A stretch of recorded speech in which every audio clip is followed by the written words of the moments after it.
వాన సప్పుడు చూడండి ఎట్లా వస్తుందో. ఆ రేకుల సౌండ్కు, వర్షం పడుతుంటే రేకుల సౌండ్కు చెవులు వలిపోతున్నాయి. ఆ సౌండ్కి హాయ్ అండి, అందరికీ నమస్కారం. నేను మీ మురళీకృష్ణ. ఈరోజు వచ్చేసి నాకు బుకింగు ఎయిర్పోర్ట్కి పడ్డది. ఎయిర్పోర్ట్కి వస్తుంటే మామూలు వర్షం కాదు, వర్షం అంటే వర్షం ఉంది. ఆ ఫ్లైఓవర్ పైన కూడా మస్తు నీళ్ళు వచ్చినాయి. ఇది నా బండి. అక్కడ చూడండి, సిగ్నల్ ఇచ్చే టవర్ కూడా కనిపిస్తలేవు. అక్కడ నుంచి ఆ టవర్ కూడా సరిగ్గా కనిపిస్తలే వర్షానికి. అంత వర్షం పడుతుంది, మామూలుగా లేదు వర్షం. అబ్బా, నేను షాక్ అయిపోయినా.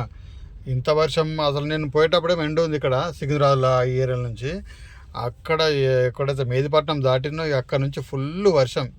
ఇక ఓలా ఊబర్ క్యాబ్లు అని ఎట్లా లేవడే లైన్గా. ఆ ఫ్లైట్లు కూడా ఎగరలే.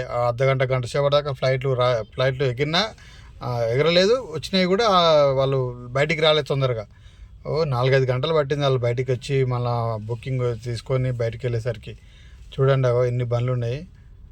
ఇవాళ చాలా తక్కువనే ఇంకా అసలు, ఎందుకంటే వర్షాలు పడి చాలా తక్కువ వచ్చినాయి బండ్లు. ఇవన్నీ ఈ లైన్ మొత్తం నిండిపోతుంది, ఈ లైన్ మొత్తం నిండిపోతుంది. ఏమున్నాయి, ఈ 2 లైన్లే ఉన్నాయి చూడడానికి. ఆ పార్కింగ్లో కూడా లేవు ఈరోజు బండ్లు, చాలా తక్కువ ఉన్నాయి. ఇదంతా వర్షంలో నిండిపోయి. మా ఛానల్ కనుక కొత్త వస్తే సబ్స్క్రైబ్ చేసుకోండి, షేర్ చేయండి.